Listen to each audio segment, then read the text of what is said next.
Welcome back. The South African Communist Party is headed to its 5th special national conference in a tense atmosphere within the tripartite alliance.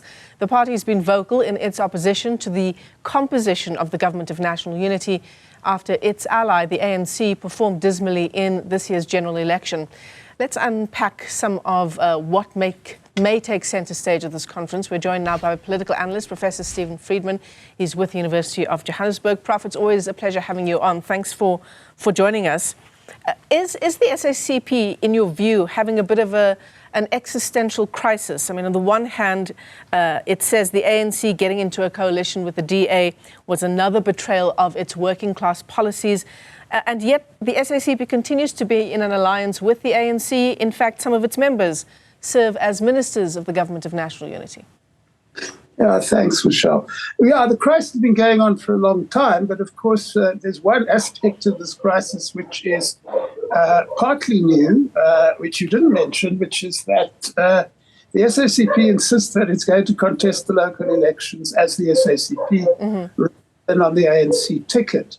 Of course, it did this once before in one by-election in Motshimaholo, but it's obviously a much bigger step to do it in all the local government elections.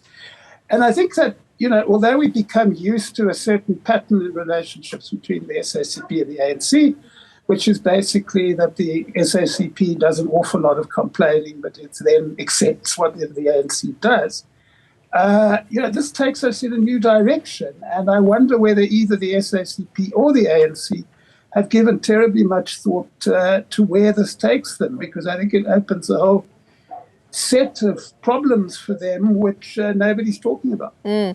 Prof, I seem to recall in very many elections that the SACP made it a habit of threatening in the run-up to elections, threatening to go it alone. Well, not really, in the sense that, it would say, yes, we're seriously thinking about it. There are lots of comrades who really want to do this. But then at the last minute, they say, no, we don't. Yeah. Now, they are on record as saying that they're going to do it. If they don't do it, then they'll have to explain why they said this. So they've actually, even before their conference, they've gone one step further. And as I say, they did do this once before in one by-election in Motshimaholo, and they didn't do it again. But the difference between saying in one by-election we're trying to make a point and between saying, look, we're actually going to be a rival political party to the ANC in the local government elections, that's a big step if they stick to their guns.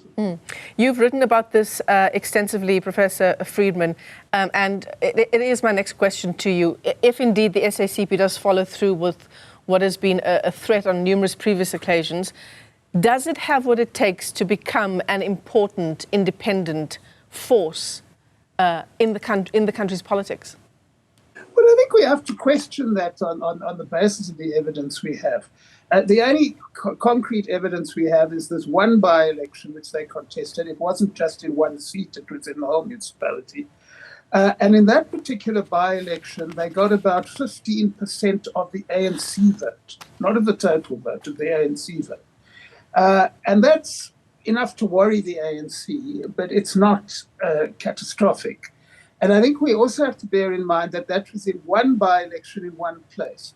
And really there's a huge difference for parties between that and contesting local elections throughout the country, because you need a lot more resources, you need a lot more organization to compete on that level. So I think it's very unlikely that 15% of the ANC vote in one by-election translates into the same nationally.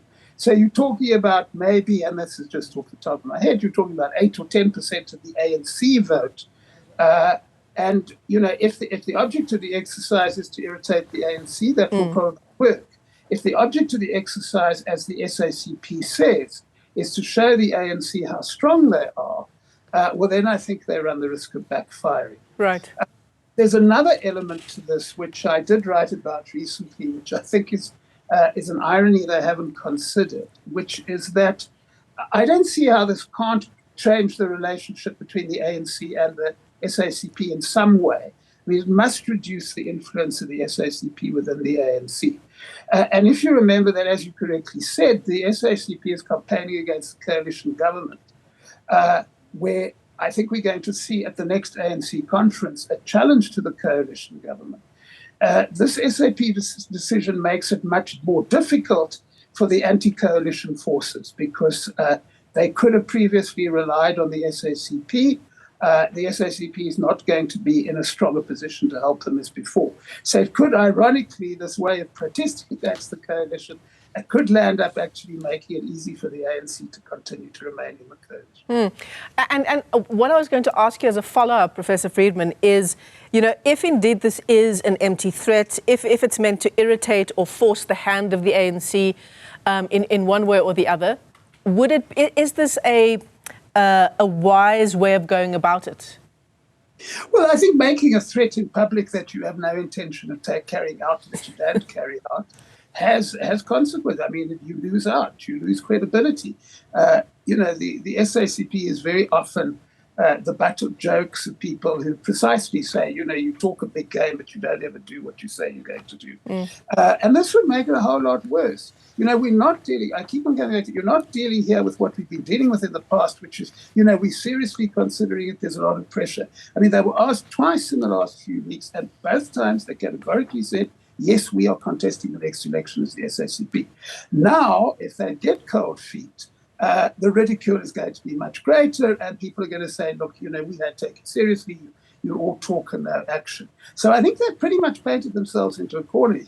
Yeah. They're either going to have to do it or they're going to lose a lot of credibility. So let's say they go ahead and do it. The results go one way or another. Let's say the results are dismal. What then for the SACP? Well, I think before we get to the results, there are a whole lot of questions which arise. The first question is, if it is correct for the ANC to expel Jacob Zuma because he's leading another political party, which I think most people would say it is, you can't have a situation in which you're in two parties at once, well, then why is it acceptable for SACP people to remain within the ANC if they're contesting against the ANC? So I think that issue is going to come up. I think at the very least you're going to have people saying, well, but these people are holding office in the cabinet. They're holding office in the NEC of the ANC, and yet they're campaigning against the ANC. So I think that issue is going to open a whole can of worms. Yeah. And I think that it may be a problem for both sides among voters. If you're a loyal SACP member as a voter, you've always been told you must vote for the ANC. Now, you're being told that you've got to vote for another party, despite the fact that you're still supposed to be a member of the ANC. Yeah. So I think all of those issues are going to be very difficult for them to resolve. But if they get over that, if they then run in the election and they don't do terribly well, then they've actually strengthened exactly what they were trying to weaken. Yeah. They've strengthened those people within the ANC. You can say, look, you all talk, you don't have voter support, we're not going to take you terribly seriously, and we're just going to go ahead. So there's quite a lot at stake for the SACP in this decision. Yeah, absolutely. As if we needed more drama in our political landscape. I want to just end off, Prof, with Yanu Val's deportation this week. It was a big issue for the SACP. They talked about the lack of consultation.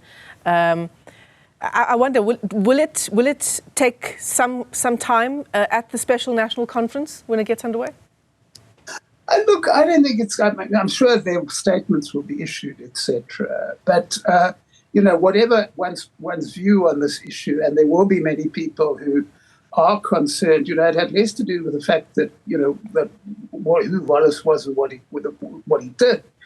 It had far more to do, certainly in my view, with the fact that, if you looked at the evidence at their court, they wanted to cause a racial war. They wanted to destroy this country. And I think people are entitled to say, well, if you want to destroy the country, maybe the country should keep you behind bars. But whatever the rights and wrongs of the issue, I think it's one of those issues in which they issue angry statements, and that'll be the end of the matter. But as I keep on saying, there's a big deal of difference between that and saying we're going to contest against you in an election.